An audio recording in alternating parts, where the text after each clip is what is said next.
Hello guys and welcome back to our channel, the Mauro. In this video I will show you something with a regular ordinary pizza dough which we use in our restaurant. It's made with 100% Poolish and it's refreshed after with W marker 280 transfer flour. So very straightforward, very easy. If you follow my previous recipes with the Poolish, then just walk through it quickly. You know, you can make your dough exactly the same way as it is. I'm not going to show you again, I'm not going to demonstrate it in this video. If you didn't subscribe yet, please do so. You know, it's always important for us, for your feedbacks, you know, and of course, you know, if you have any ideas, any comments, just please do it. So, the basic recipe for this one gonna be a marinara pizza. Marinara, you know, it's classic Napolitan pizza all the way from the south of Italy. Usually consists of what? Tomato, oregano, garlic, olive oil, and some basil.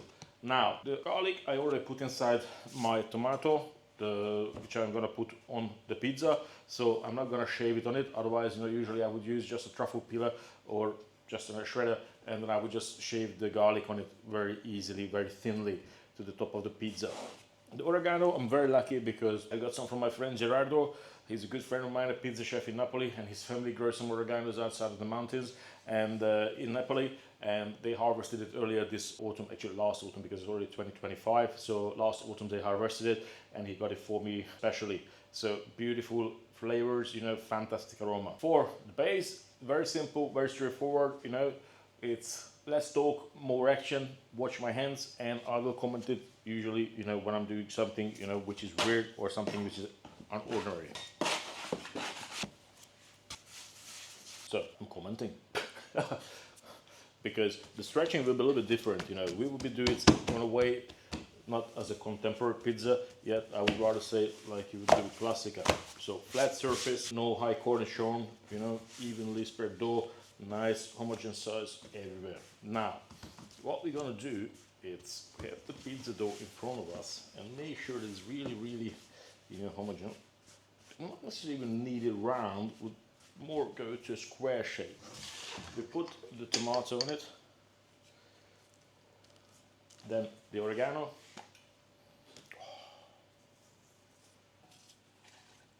and just some basil. A little bit of extra virgin olive oil, and now I'm gonna pull it on the side, and then I'm start roll it up like this, almost like a screw. And I'm gonna do exactly the same thing from the opposite side as well. So push it like that, like that. Try to make sure that it's pretty even on the side. This is a stage where you have to be very, very careful, very gentle. Flour and pale.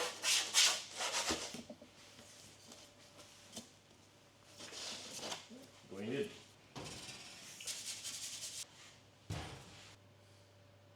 Yep. Usually you have to keep an eye out for the bottom so it doesn't burn, because it takes a little bit longer for the top part to bake since, you know, the roll is up. So it's a little bit of a longer process.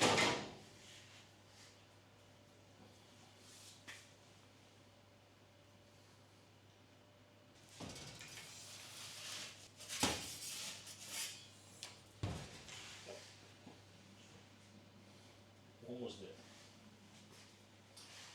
This one usually takes about 2 to 3 minutes to bake, so the 90 seconds is not working here.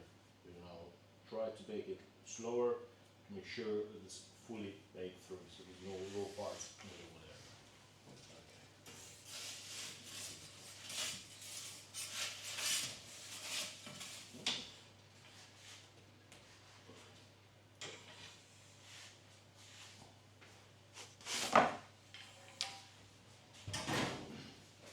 Perfect, beautiful.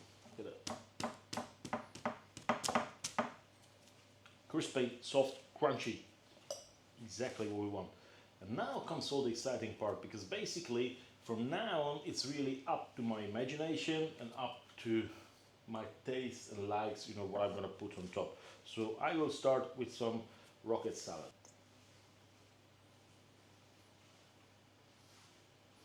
Nice, fresh, beautiful cream. Okay. Then we get some prosciutto crudo, so I tried ham with parma ham. Fantastic flavor. It's 1, 2, 3, 4, 5. Odd numbers, very important. Black magic could work. Then I get some semi-dry tomatoes. Oh, they really want to go there by themselves. There's like some dry tomatoes, but not so dry as actually they stay, you know, they sleep over in an olive oil jar. 2, 4, 5, very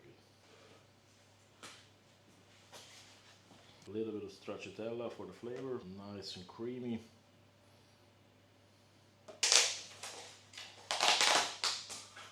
And when you think it's all over, nothing else to do there, you know, there's still, you can fix it, you know. There's a little bit of pecorino romano, you know, just to. Last touch, which is my other favorite, is truffle oil. So.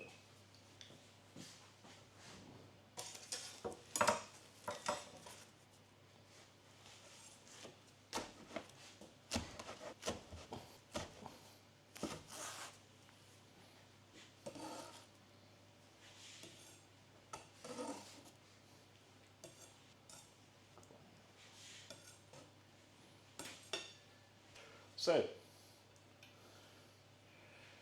after keep watching it, you know, I decided to catch it up, you know, well, there's nothing else to do, just taste it, because it smells amazing, it looks fantastic, and I'm hungry, so let's see what's the honest and true feedback on it. Look at the dough, how beautifully it's cooked, even though it's been rolled up. Fantastic. It's nice and airy, cooked through all the way from top to bottom. Nice, not burned at all on the bottom. It's fantastic.